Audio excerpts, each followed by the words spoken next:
I've always really liked his sense of melody. I think he kind of has this almost like McCartney or kind of Brian Wilson-like ear for it, like he pulls them out of the air or something.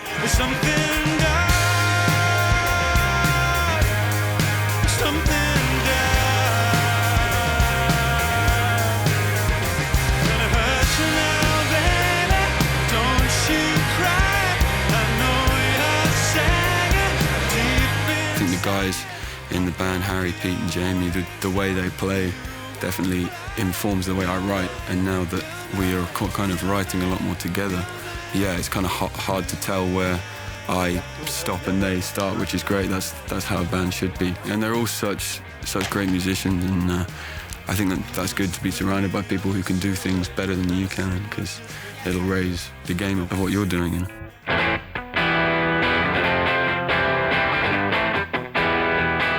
The album's called Midas. Yeah. Something about Greek mythology and gold. Yeah. Who came up with that? And what's the idea behind it? Well, it's funny. The first song that came together in the studio, which sort of opened the door into the world that would then become the album, was Midas. That was the first song, and all I had was the chord structure, and I just kept saying. I had this image of this guy in my head. I don't know, not the actual guy from the Greek myth, but just a sort of, it was more a guy in a suit, actually, this kind of almost invisible sort of figure, sort of grey thing. Like, I kind of had this kind of almost like William Burroughs kind of, so that's what I was seeing, and I kept just thinking Midas. I thought that was a great name for him. So that's kind of where that came from. Midas.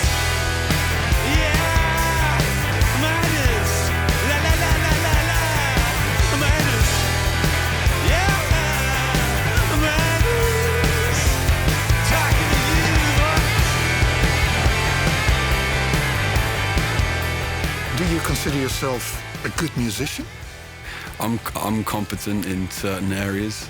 You know, I guess it's hard to quantify that. I think I wouldn't know what I was doing in a jazz quintet, for instance. I'd be no use to anybody. Okay.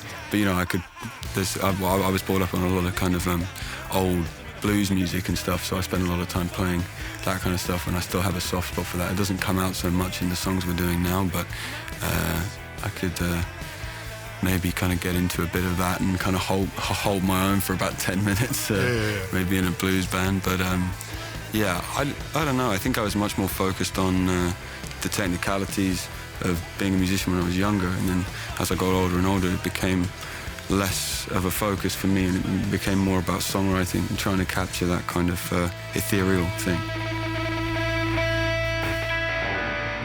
There's certain artists that you always, that you're always listening to. They're constants. I'm never gonna know you now, but I'm gonna love you anyhow.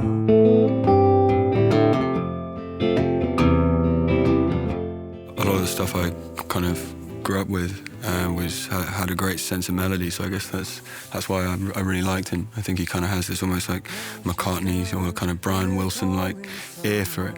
Yeah. Like he pulls them out of the air or something. I've always really liked his sense of melody and his words too.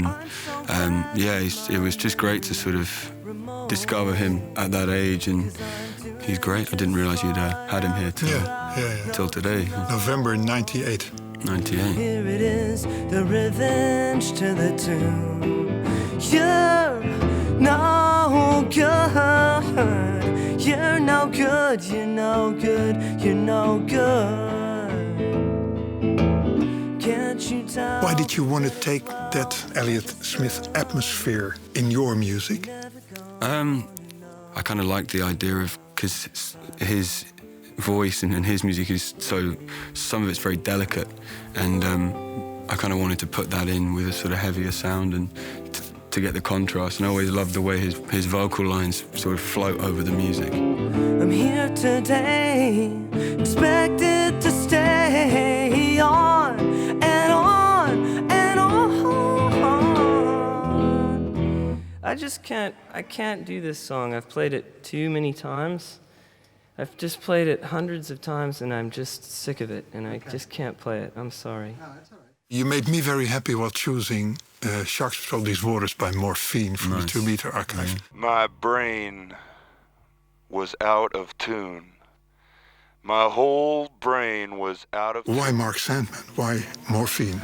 Again, I think I was in my teenage years, probably about 17 or 18, and a girl I knew showed me Good. That was the song. It was about 3 a.m. at some party somewhere, and I was like, who is this? So I took it into a brain shop. I took it into a brain shop, and they took one look, and they said, we're gonna have to rebuild the whole head. And I think it's his voice.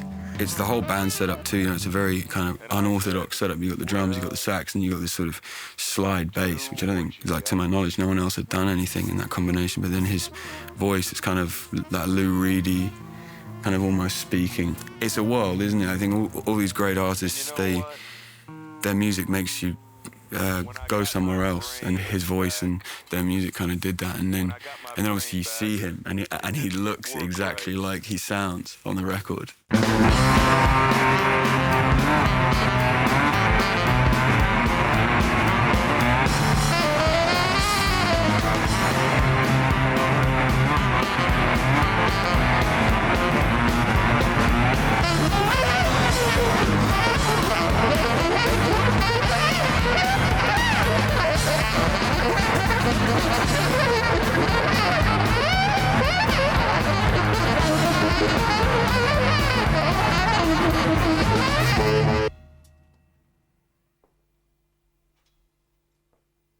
The end. Nice. Wow. 3 guys who knew what they were doing. Hey, that's great. I've never actually seen that. Never actually seen that one. Yeah, that's great. Wow. Nice, huh? Yeah. It's theater, it's music, it's jazz, it's free. Yeah. Got a really good sense of suspense, you know.